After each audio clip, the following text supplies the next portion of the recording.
మీ రక్తాన్ని ధారపోయండి, మీకు స్వాతంత్రాన్ని నేను ఇస్తాను. స్వరాజ్యం అంటే ఎవరో ఇచ్చేది కాదు, అది పుచ్చుకునేది.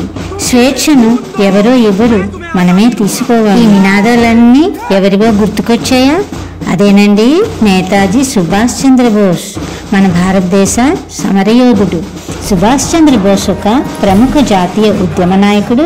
ఇతడు జనవరి 23వ తేదీ 1897న జన్మించాడు.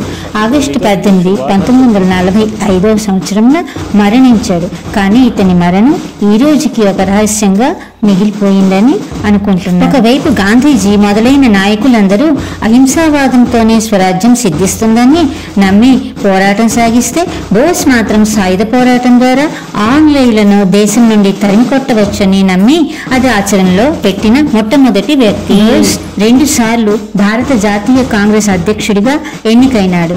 గాంధీతో సిద్ధాంతపరమైన అభిప్రాయ భేదాల వల్ల ఆ పదవికి రాజీనామా చేశాడు. గాంధీ యొక్క అహింసావాదం మాత్రమే స్వాతంత్ర సాధనకు సరిపోదని, పోరుబాట కూడా ముఖ్యమని బోస్ యొక్క భావన. ఈ అభిప్రాయాలతోనే All India Forward Bloc, All India Youth League అనే రాజకీయ పార్టీని కూడా స్థాపించాడు.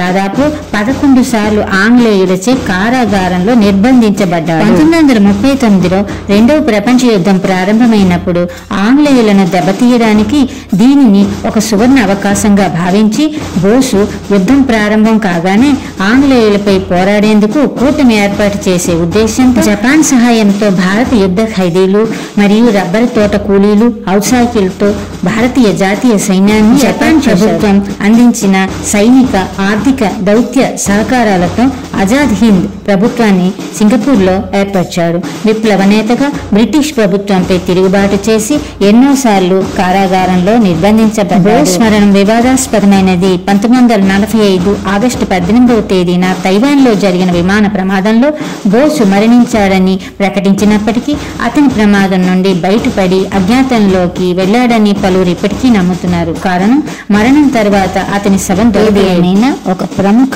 భారతీయ స్వాతంత్ర సమరయోధుడైన నేతాజీ సుభాష్ చంద్రబోస్ పుట్టినరోజు సందర్భంగా ప్రతి సంవత్సరం జనవరి 23వ తేదీ నాడు పరాక్రమ దివస్గా పిలుస్తారు. దీనినే నేతాజీ జయంతి అని కూడా అంటారు.